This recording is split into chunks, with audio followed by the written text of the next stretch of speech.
Gagala na naman kami. Ako nga pala si Maurice, kasama ko si Chini, si Kat at si Kali.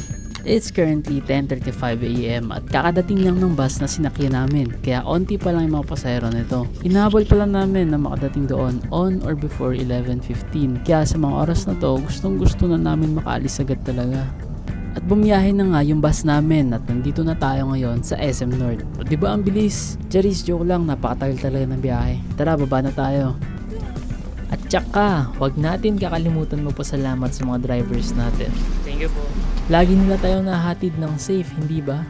Finally, naiunat ko na rin ang mga buto ko pagtapos ng matagal na biyahe.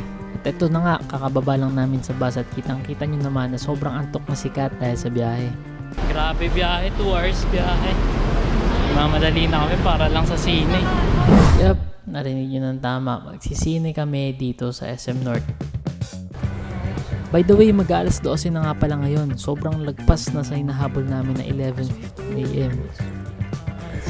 Late na kami po, kinena.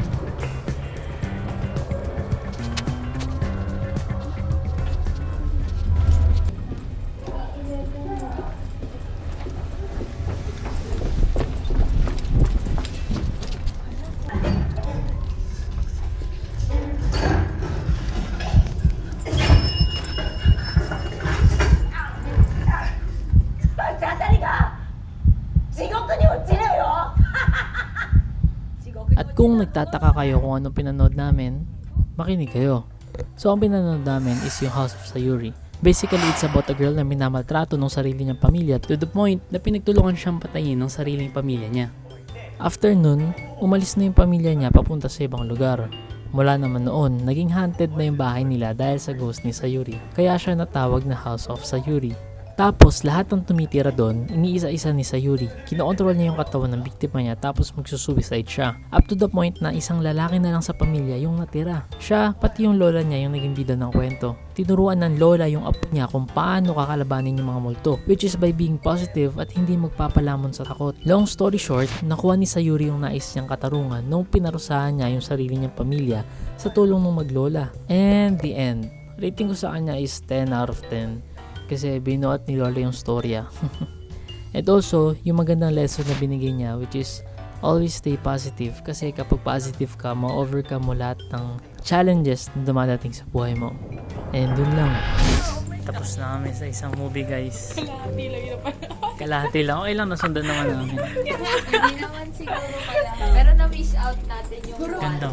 Bet ko yung part na After manood ng sine, we've decided na kumain muna. And so, naghanap kami ng pwedeng makainan. Kaso ayan. Sa haba-haba ng paglalakad namin, sa food court lang din pala kami kakain.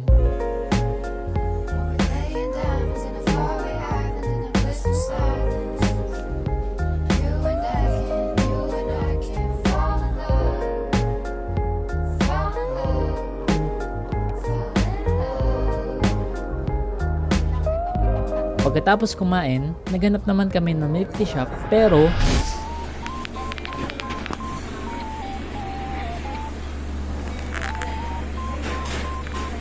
May bago na naman siyang pangalan, guys.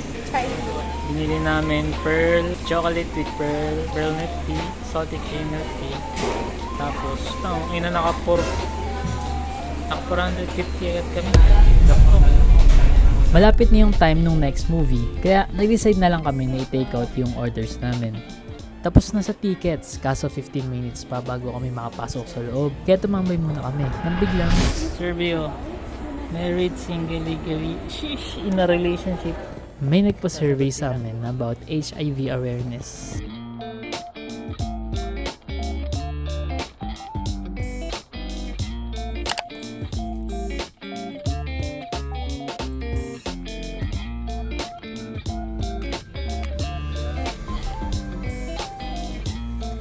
Next namin na pinanood ay ang Mother's Eye. Di ko na ikikwento, i-search nyo na lang. After namin manood, binilisan na namin ang paglakad paalis nang makauwi na kami. So naghahanap na pala kami ng bus ngayon na pabiyahe ng VGC. By the way, 5:20 na at may klase pa kami ng 5:30 sa Icon. At nasa bus na kami ngayon, pero imbis na pa VGC, panavaliches yung sinakyan namin dahil ito na lang available at malilate na kami. Lintik, mukhang ayaw pa ata kaming papasukin sa oras na to. I'm sorry. Yeah, I guess. Kung talaga ayaw kaming papasukin sa klase. Yun guys, ano, nabangga pa kami dito. Wala.